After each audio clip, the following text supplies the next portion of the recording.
Welcome back. Ellison Tarzan Brown was an Olympian and two-time Boston Marathon champion, but his name will forever be tied to one of the most famous marathon legends. Ted Reinstein with the story behind the naming of Heartbreak Hill and the runner who defied the odds.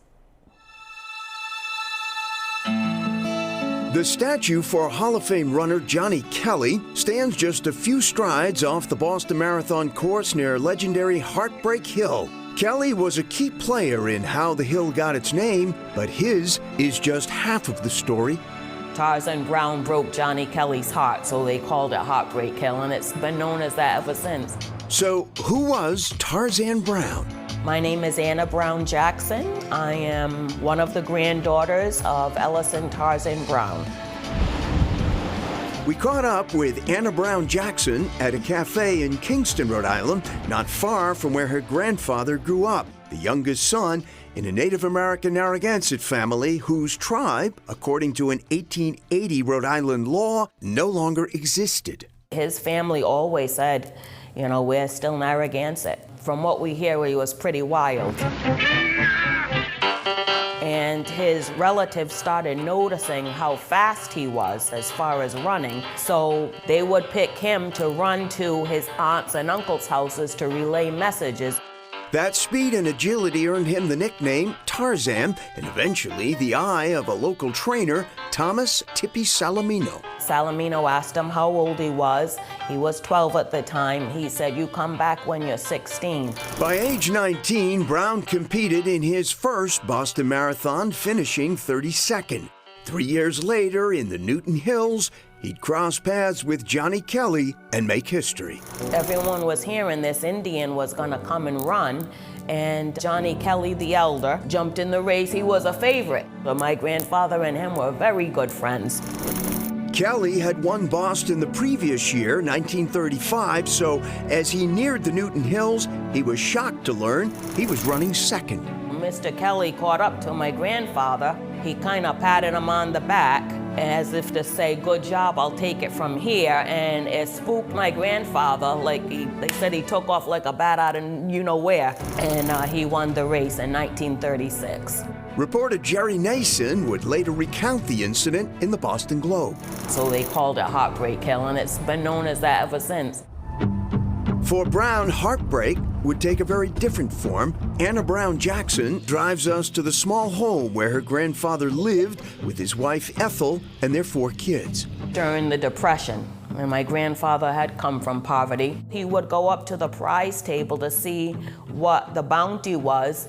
If first prize was a watch and maybe second prize was his and her matching bathrobes, something the family needed or could use, he would come in second on purpose. In 1946, at 32, Ellison Tarzan Brown ran his final Boston Marathon, finishing 12th. While Anna Brown doesn't remember the striking young man who dominated the running world for a decade, she'll never forget her loving grandfather, who died tragically at age 61. To us, he really didn't die. He still lived within us. He still was with us as far as what he taught us, what he showed us. And I think all of us have a part of him in us. Go! Locally, Brown is remembered with 2 annual road races, including this one in Mystic, Connecticut, that's entering its 50th year. He's also honored here in Charleston, Rhode Island on the Carter Preserve with a plaque and a 4-mile running trail where people can get outside and connect with nature. He would have loved this. He loved outdoor, everything about being outside and outdoors. Now, as thousands of athletes get ready to run to make their own personal history, we're going to take a look back at some other stories of Boston's sports history. And many of those notable events intersected with the issue of race. Well, now there's a new book that highlights some of the lesser-known heroes and barrier breakers. It's called Race and Resistance in Boston, a contested sports history. And joining us now is Doug Stark. He's one of the book's editors, and Professor Joseph Cooper, the inaugural Dr. J. Keith Motley Endowed Chair of Sport Leadership and Administration at UMass Boston. Welcome to you both. Doug, I want to start with you. You and your co-editor set out to create a collection of essays on generations of Black athletes, team executives, and sports writers. So what was the inspiration behind the project? So most people's understanding of race and sports in Boston centers around the Celtics with Bill Russell. So in 1950, they became the first team to draft an African American in Chuck Cooper, and then Bill Russell was drafted in '57, and that's one side. And then the other is the Red Sox were the last team to integrate in 1959 with Pumpsie Green. That's right. So the feeling was that's the dominant narrative, and it's two polar opposites. And we wanted to find sort of a counter narrative, a more comprehensive and nuanced story of race and sports in Boston. All right, Professor Cooper, may I call you Joe? Yes, Any absolutely. relation to the... No Okay. relation to Chuck. All right, so you contributed to this book, and your research focuses on the intersection between sport, race, gender education, culture.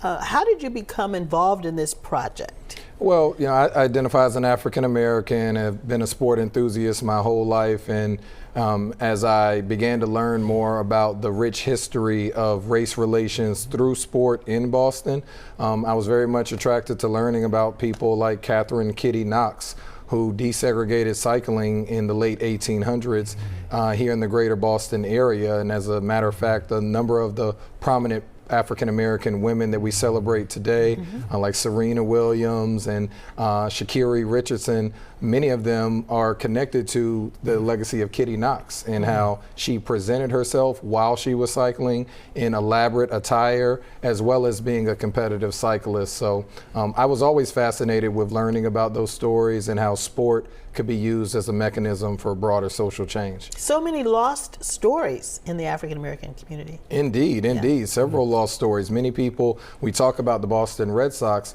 but there was a black baseball team called the Boston Resolutes in the late 1800s, which were an amateur baseball team because they were not allowed to be a professional baseball team. They created their own colored league, which was the Greater Boston Colored League, which was a precursor to the National Negro League, which was established by Rube Foster in the 1920s. And many Bostonians may not know that Jackie Robinson actually had a tryout for the Boston Red Sox. Yes. I learned all about that from Ted Reinstein's book. Doug, I want to ask you, what was one of your favorite stories? So there's a gentleman, Frenchie Johnson, who was a rower in the 1870s. So he has a very inspirational story. He was born into slavery, and he made his way up to the West End through the Freedmen's Bureau. And he took up rowing. And for about 5 or 6 years in the late 1870s, early 1880s, he was one of the top rowers in the country, both as a rower and as a coach.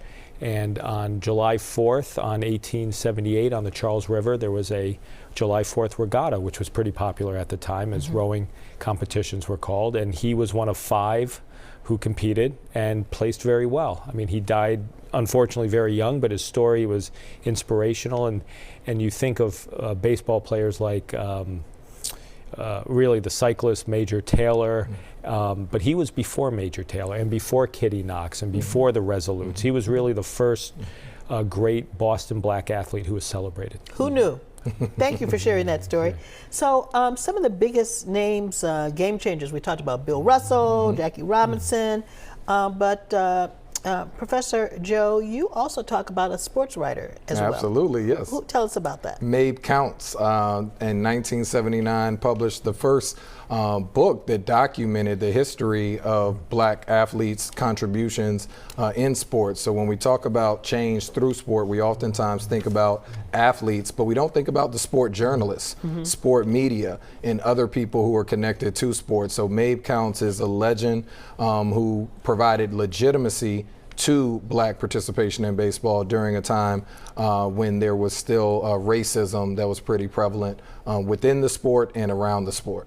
Doug, last question to you. The Boston Marathon's coming up on Monday. It's not included in the book, but is there a plan for another book? There is. There are plans for a few more volumes, and the Boston Marathon and black runners will be featured in one of them. All right. Thank you so much, Doug Stark and Professor Joseph Cooper. Thank you so much for joining us today.